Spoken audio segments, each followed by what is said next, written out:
C'est reparti pour les célébrités qui jouent de la batterie. Dans la dernière vidéo, on parlait des chanteurs qui étaient aussi batteurs. Cette fois, on va se focaliser sur les acteurs, dont certains jouent de la batterie non seulement dans leur temps libre, mais carrément à l'écran. Mais ce n'est pas forcément gage d'un batteur professionnel. Généralement, dans un film, quand un personnage a un talent, l'acteur a une doublure.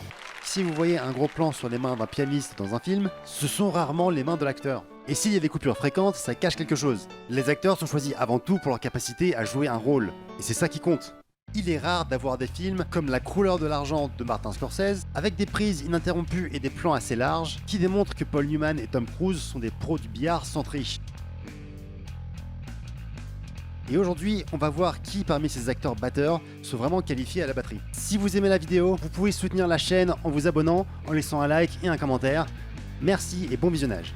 Le premier batteur qui vient en tête, c'est bien sûr Miles Teller dans Whiplash, un film sur les batteurs de jazz. Teller, batteur autodidacte depuis l'âge de 15 ans, nous sert un excellent solo de jazz devant un J.K. Simmons qui rit jaune. Par moments, on voit que c'est effectivement Teller qui joue de la batterie. Mais il y a beaucoup de gros plans extrêmes où on ne voit pas le visage du batteur, ou alors on ne voit pas s'il frappe vraiment les fûts et ça coupe souvent. Selon Tom Cross, le monteur oscarisé du film, c'est bien Teller derrière les fûts 99% du temps, mais il y a bel et bien une doublure dans certains plans.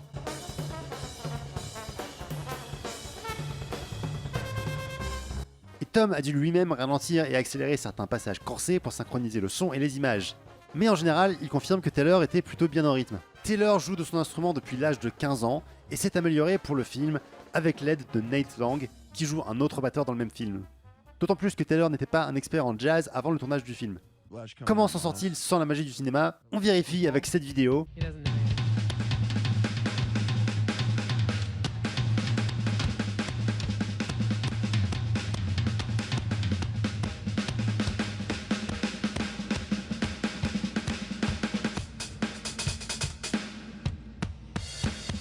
Ce n'est pas parfait, mais pour un solo impromptu en plein programme radio, c'est pas mal du tout.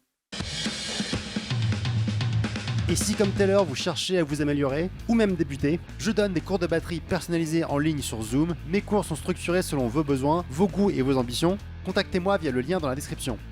Dana Carvey. Cet extrait est assez connu, il vient du film Wayne's World, dans lequel Dana Carvey incarne un batteur qui se lance timidement dans un solo irréprochable.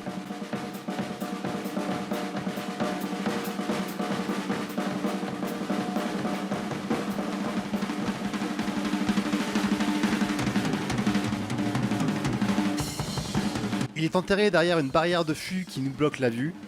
On ne voit pas la caisse claire, mais quand il joue des cymbales et des tomes, on voit que le geste correspond parfaitement au son. De toute façon, un solo de batterie improvisé comme celui-ci aurait été difficile à faire en playback, vu que le jeu est complètement imprévisible.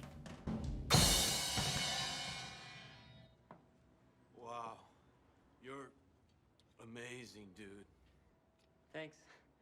I like to play. Dans l'extrait suivant, on le voit mieux.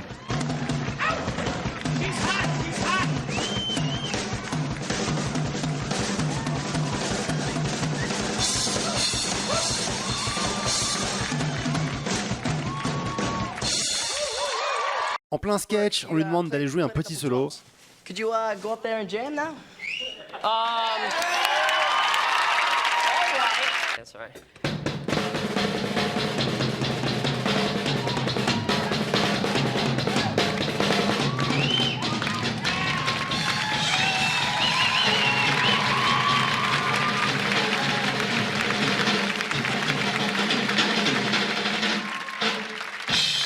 Regardez-moi ce petit sourire satisfait. Pas étonnant que la musique joue un rôle important dans sa carrière d'acteur, c'est un batteur assidu, mais pas que, il joue aussi de la guitare. Ce qu'on voit dans ce sketch.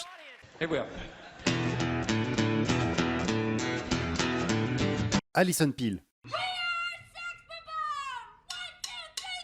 ne pouvais pas faire cette vidéo sans parler de mon film préféré de tous les temps, Scott Pilgrim vs. The World. On y retrouve Michael Cera dans le rôle d'un bassiste au cœur brisé, il joue dans un groupe, et rien que pour ça, vous pouvez imaginer l'importance d'avoir une bonne bande-son avec des bons musiciens. Mais le réalisateur Edgar Wright a exigé que ses acteurs jouent vraiment de leurs instruments. Michael Cera jouait déjà de la basse, Mais Alison Peel a dû apprendre à jouer de la batterie pour pouvoir incarner Kim Pine.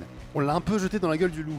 Avec si peu d'expérience, elle s'est retrouvée à jouer en public sous les caméras. Les acteurs eux-mêmes sont crédités sur la bande-son officielle du film. Ça n'a sûrement pas été enregistré en une seule prise, c'est très rare en studio, et à ma connaissance, les scènes de concert sont en playback. Au début du film, il y a quelques gros plans, qui relèvent peut-être plus d'un choix esthétique qu'autre chose, puis on a cette longue séquence qui laisse peu de place à l'erreur. On est sur une chanson un peu punk, assez rapide, et elle s'en sort très bien. Deuxième chanson, Garbage Truck. Kim, are you...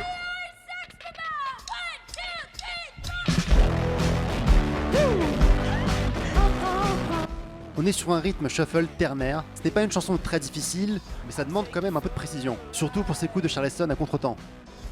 En termes de synchronisation, tout va bien, elle joue effectivement le morceau tel qu'on l'entend, on la voit souvent et sans trop d'obstruction. On la voit moins souvent dans les scènes suivantes, mais ça fait déjà 2 bonnes chansons où sa prestation est très convaincante, pas mal pour une débutante.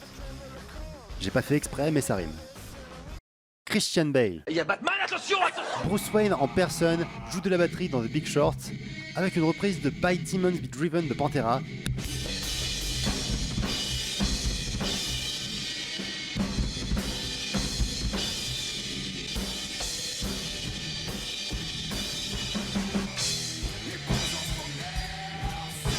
Et là je pense pouvoir affirmer que c'est lui qu'on entend jouer sans doublure et sans playback parce que ça manque de précision et le son n'est pas terrible.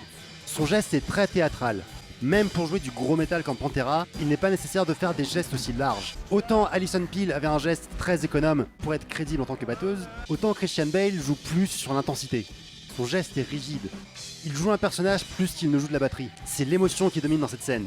Autrement dit, c'est du Christian Bale. Demander à un débutant de jouer du Pantera à la double grosse caisse, c'était osé. Personnellement, je recommanderais d'attendre d'avoir au moins maîtrisé la grosse caisse à un pied avant de se lancer sur la double. Il a pris quelques cours pour le film, et selon son professeur, Bale était un débutant total.